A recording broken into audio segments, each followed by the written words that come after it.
Chapter 24. Me and the preacher started walking and calling Winn-Dixie's name. I was glad it was raining so hard because it made it easy to cry. I cried and cried and cried, and the whole time I was calling for Winn-Dixie. Winn-Dixie! I screamed. Winn-Dixie! The preacher shouted, and then he whistled loud and long. But Winn-Dixie didn't show up. We walked all the way through downtown. We walked past the Dewberry's house and the Herman W. Block Memorial Library, and Sweetie Pie's yellow house and Gertrude's pets. We walked out into the Friendly Corners trailer park and looked underneath our trailer. We walked all the way out to the Open Arms Baptist Church of Naomi.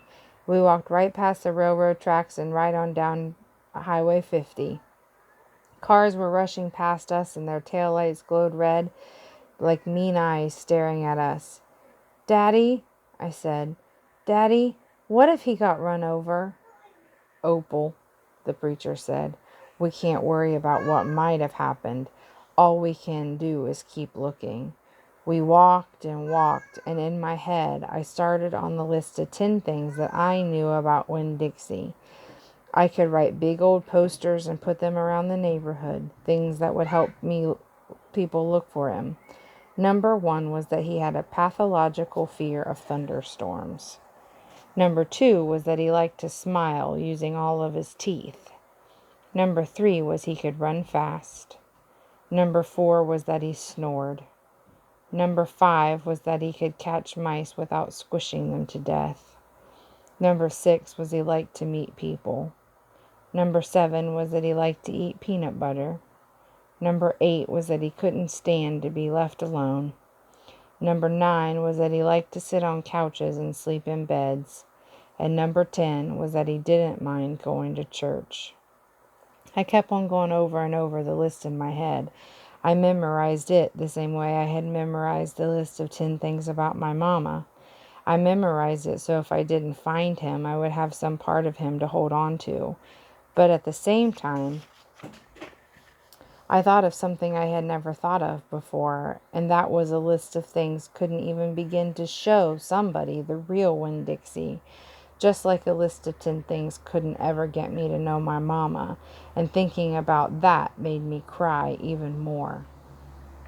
Me and the preacher looked for a long time, and finally he said we had to quit. But Daddy, I said, Winn-Dixie's out there somewhere. We can't leave him. Opal, the preacher said, we have looked, and there is only so much looking we can do. I can't believe you're going to give up, I told him. India, Opal, the preacher said, rubbing his nose. Don't argue with me. I stood and stared at him. The rain had let up some. It was mostly a drizzle now. It's time to head back, the preacher said. No, I told him. You go ahead and go, but I'm going to keep on looking. Opal, the preacher said in a real soft voice, it's time to give up. You always give up, I shouted. You're always pulling your head inside your stupid old turtle shell. I bet if you didn't even go out looking for my mama when she left, I bet you just let her run off too. Baby, the preacher said, I couldn't stop her. I tried. Don't you think I wanted her to stay too? Don't you think I miss her every day? He spread his arms out wide and then dropped them to his side. I tried, he said. I tried. Then he did something I couldn't believe. He started to cry. The preacher was crying. His shoulders were moving up and down, and he was making snuffling noises. And don't you believe that losing Winn-Dixie doesn't upset me as much as it does you. I love that dog. I love him too, he said. Daddy, I said. I went and wrapped my arms around his waist, and he was crying so hard he was shaking. It's all right, I told him. It's okay. Shh. I told him like he was a scared little kid. Everything will be okay. We stood there hugging and rocking back and forth, and after a while the preacher stopped shaking and I still held on to him. I finally got the nerve to ask the question I wanted to ask. Do you think she's ever going to come back? I whispered. No, the preacher said. No, I do not. I've hoped and prayed and dreamed about it for years, but I don't think she'll ever come back. Gloria says that you can't hold on to anything, that you can only love what you've got while you've got it. She's right, the preacher said. Gloria Dump is right. I'm not ready to let Winn-Dixie go, I said. I had forgotten about him for a minute, all with that thinking about my mama. We'll keep looking, said the preacher. The two of us will keep looking for him. But do you know what? I just realized something, India Opal. When I told you your mama took everything with her, I forgot one thing, one very important thing she left behind. What? I asked. You, he said. Thank God your mama left me you. And he hugged me tighter. I'm glad I've got you too, I told him. And I meant it. I took a hold of his hand and we started walking back into town, calling and whistling for Winn-Dixie the whole way. We heard the music before we even got to Gloria Dump's house. We heard it almost a block away. It was guitar playing and singing and clapping. I wonder what's going on, my father said. We walked up Gloria's sidewalk and around the back through her yard into her kitchen, and what we saw was Otis playing his guitar and Miss Franny and Gloria sitting there smiling and singing, Gloria holding Sweetie Pie on her lap. Amanda and Dunlap and Stevie were sitting on the kitchen floor, clapping along, having the best possible time. Even Amanda was smiling. I couldn't believe they were so happy when Winn-Dixie was missing. We didn't find him, I shouted at them. The music stopped and Gloria looked at me and said, Child, we know you didn't find him. You didn't find him because he was right here all along. She took her cane and poked at something under her chair.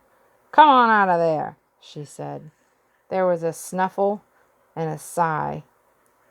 He's asleep, she said. He's plumb wore out.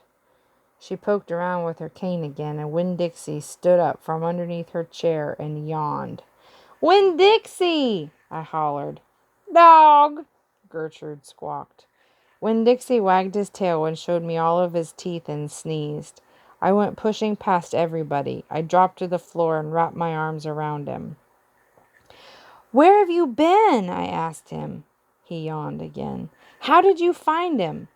Now there's a story, said Miss Franny. Gloria, why don't you tell it? Well, said Gloria Dump, we was all just sitting around waiting on you two, and after I convinced these dewberry boys that I ain't no scary witch all full of spells and potions. She ain't no witch, Stevie said. He shook his bald head. He kind of looked disappointed. No, said Dunlap, she ain't. If she would have turned us into toads by now, he grinned. I could have told you that she wasn't a witch. Witches don't exist, said Amanda. They are just myths. All right now, said Gloria. What happened was, we got through all them witchy things, and then Franny said, why don't we have a little bit of music while we wait for you two to get back? And so Otis played his guitar, and woo-wee, there ain't a song he don't know. And if he don't know it, he can pick it up right quick if you hum it to him. He has a gift. Gloria stopped and smiled over at Otis, and he smiled back. He looked all lit up from the inside. Tell what happened, Sweetie Pie said. Tell about the dog. So, said Gloria, Franny and me, we started thinking about all these songs we used to know from when we were girls. We got Otis to play them, and we started singing them, teaching the words to these children. And then somebody sneezed, Sweetie Pie shouted. That's right, said Gloria. Somebody sneezed, and it wasn't none of us. So we looked around, wondering who did it, thinking that maybe we got us a burglar in the house. And we looked around, we didn't see nothing. So we started into singing again, and sure enough, there was a big achoo! Sounded like it was coming from my bedroom. So I sent Otis in there. I said, Otis, go in there and see who's sneezing. So Otis went. And do you know what he found? I shook my head. Winn Dixie! Shouted Sweetie Pie. That dog of yours was hid underneath my bed, squeezed under there like the world was ending. But he was smiling like a fool every time he heard Otis play the guitar, smiling so hard he sneezed. My daddy laughed. It is true, Miss Franny said. It's the truth, said Stevie. Dunlap nodded and smiled right at me. So, Gloria Dump said, Otis played his guitar right to that dog, and a little bit at a time, Winn Dixie came creeping out from underneath the bed. He was covered in dust, Amanda said. He looked like a ghost, said Dunlap. Yeah, said Sweetie Pie, just like a ghost. Mm-hmm, said Gloria, just like a ghost. Anyway, the storm stopped after a while, and your dog settled in under my chair and fell asleep, and that's where he's been ever since, just waiting on you to come back and find him.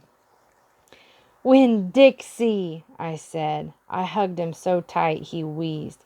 We were out there whistling and calling for you when you were right here all along. Thank you, I said to everybody. Well, said Gloria Dump, we didn't do nothing. We just sat here and waited and sang some songs. We all got to be good friends. Now, the punch ain't nothing but water, and the egg salad sandwiches got tore up by the rain. You got to eat them with a spoon if you want egg salad. But we got pickles to eat and litmus lozenges, and we still got a party going on. My daddy pulled out a kitchen chair and sat down. Otis, he said, do you know any hymns? I know some, said Otis. You hum it, said Miss Franny, holding her head, and he can play it.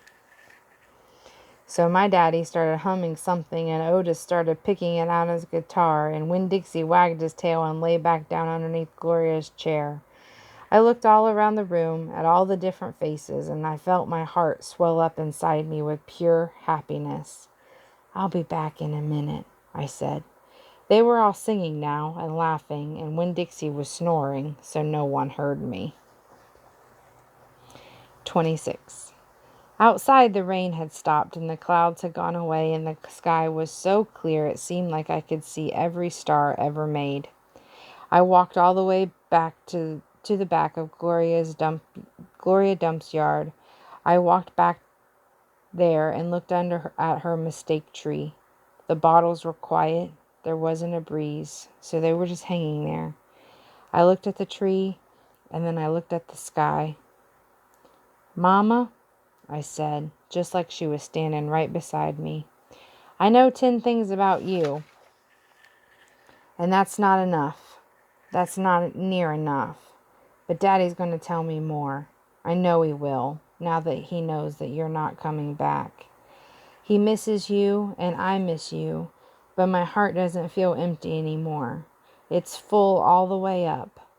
I'll still think about you, I promise, but probably not as much as I did this summer.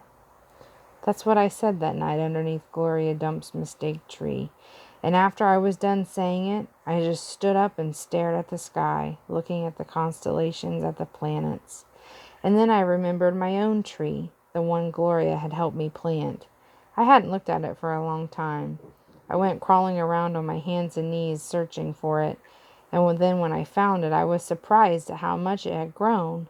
It was still small. It still looked more like a plant than a tree, but the leaves and the branches felt real strong and good and right. And I was down there on my knees when I heard a voice say, "Are you praying?" I looked up. It was Dunlap. "No," I said, "I'm not praying. I was thinking." He crossed his arms and looked down at me. "What about?" he asked. "All kinds of different things," I said. "I'm sorry that I called you and Stevie bald-headed babies." "That's all right," he said. "Gloria told me to come out here and get you." "I told you she wasn't a witch." "I know it. I knew it all along. I was just teasing you." "Oh." I looked at him close. It was hard to see him good in the dark. Ain't you ever going to stand up? He asked. Yeah, I said. Then he surprised me. He did something I never in a million years thought a Dewberry boy would do. He held out his hand to help me up, and I took it and let him pull me to my feet. I'll race you back to the house, Dunlap said, and he started to run. Okay, I shouted, but I'm warning you, I'm fast. We ran, and I beat him. I touched the corner of Gloria Dump's house right before he did. You shouldn't be running around in the dark, said Amanda. She was standing on the porch looking at us. You could trip over something. Oh, Amanda, said Dunlap, and he shook his head. Oh, Amanda, I said too. And then I remembered Carson, and I felt bad for her. I went up on the porch and took a hold of her hand and pulled on her. Come on, I said, let's go inside. India Opal, Daddy said to me when me and Amanda and Dunlap walked in. Are you here to sing some songs with us? Yes, sir, I said. Only I don't know very many songs. We'll teach you, he said. He smiled at me real big. It was a good thing to see. All right, said Gloria Dump. We will. Sweetie Pie was still sitting on our lap, but her eyes were closed. Care for a litmus lozenge? Miss Franny asked, passing me the bowl. Thank you, I told her. I took a litmus lozenge and unwrapped it and put it back in my mouth. Do you want a pickle? Otis asked, holding up a big jar of pickles. No, thank you, I said. Not right now. When Dixie came out from underneath Gloria's Dump's chair, he sat down next to me and leaned into me the same way I was leaning into my daddy. And Amanda stood right there beside me, and when I looked over at her, she didn't look so pinch-faced at all. Dunlap cracked his knuckles and said, Well, are we going to sing or what? Yeah, Stevie echoed. Are we going to sing or what?